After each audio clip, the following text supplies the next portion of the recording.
नमस्ते, स्वागत छ यहाँहरूलाई मेरो च्यानलमा। आज म यहाँहरूलाई खजुरी बिस्किट बनाएर देखाउँछु। यो क्रिस्पी अनि स्वादिलो खजुरी बिस्किटलाई घरमा सजिलैसँग बनाउन सकिन्छ। खजुरी बिस्किट बनाउनको लागि सबैभन्दा पहिला मैले यहाँ लिएको छु 1 कप गहुँको पिठो। त्यसपछि मैले यसमा राखे आधा कप मैदाको पिठो। यदि यहाँहरूलाई मैदा राखेको मन पर्दैन भने गहुँको पिठोबाट मात्रै पनि यसलाई बनाउन सक्नुहुनेछ।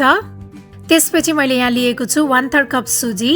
सुजी चाहिँ अलिक कम नै राख्नुपर्छ। सुजीको मात्रा धेरै भयो भने यो पकाउँदाखेरि फुट्न सक्छ। त्यसैले यहाँहरूले गहुँको पिठो अथवा मैदा जति लिनुभएको हो त्यसको 1/3 भाग मात्र सुजी राख्नुहोला। त्यसपछि एक्स्ट्रा फ्लेभरको लागि मैले यहाँ लिएको छु कोरेको नरिवल अनि मसिनो पारेर काटेको आलमन्ड बदाम। यहाँहरूले आफूलाई मनपर्ने जुनसुकै ड्राई फ्रुट्स राख्न सक्नुहुनेछ।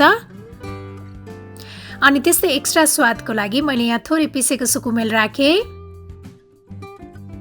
अब यो सबैलाई राम्रोसँग मिक्स गर्ने। त्यसपछि अर्को हामीलाई चाहिन्छ 2 ठुलो चम्चा घिउ अथवा तेल। मैले यहाँ घिउलाई चाहिँ पगालेर लिएको छु।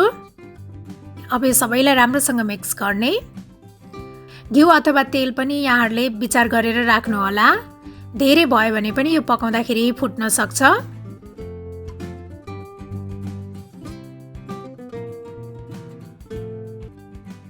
यसलाई चाहिँ मिक्स गरिसकेपछि यसलाई यसरी मुट्ठी बनाउँदाखेरि यस्तो मुट्ठी बन्ने खालको हुनुपर्छ।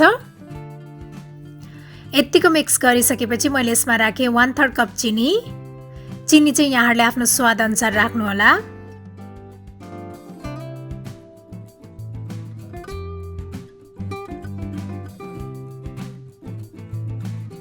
अब यसमा मनतातो दुध राख्दै यसलाई चाहिँ मुस्नुपर्छ। यसबाट चाहिँ डो बनाउनु पर्छ। यदि यहाँहरूले अहिलेसम्म मेरो च्यानल सब्स्क्राइब गर्नुभएको छैन भने प्लिज मेरो च्यानललाई सब्स्क्राइब गरिदिनु होला। अनि लेटेस्ट अपडेटको लागि नजिक रहेको बेल आइकनलाई पनि प्रेस गरिदिनु होला है। यो डो चाहिँ यतिको बन्नुपर्छ। म चाहिँ यसलाई बेलेर अनि ग्लासले काट्न गइरहेको छु। यसलाई चाहिँ यसरी ग्लासले काट्दाखेरि चाहिँ गोलो राम्रो सेपमा आउँछ।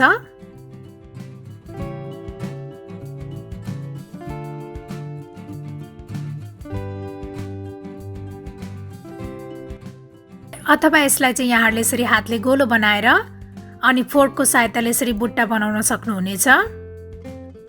यहाँहरूलाई जसो गर्दाखेरि सजिलो हुन्छ त्यसै गरी बनाउनु होला।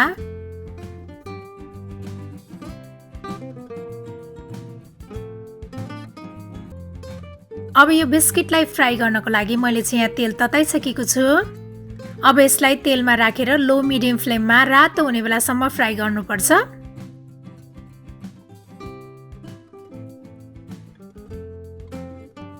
यसलाई चाहिँ हाई फ्लेममा पकायो भने यो बाहिर छिट्टो डढ्छ अनि भित्र चाहिँ काँचै रहन्छ। त्यसैले यसलाई लो मिडियम फ्लेममा बिस्तारै पकाउनु पर्छ।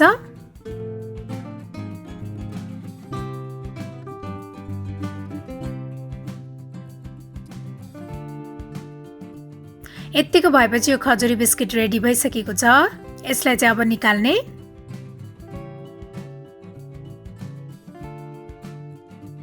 बाँकी रहेकोलाई पनि यसै गरी बनाउने।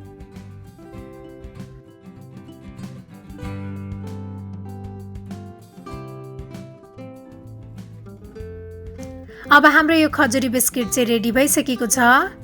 यो चाहिँ एकदमै क्रिस्पी बनेको छ। यसलाई चाहिँ यहाँहरूले एयरटाइट कन्टेनरमा राखेर 1-2 महिनासम्म खान सक्नुहुनेछ। मलाई आशा छ यहाँहरूलाई यो सजिलो क्रिस्पी खजुरी बिस्किटको रेसिपी पक्कै पनि मन पर्यो होला।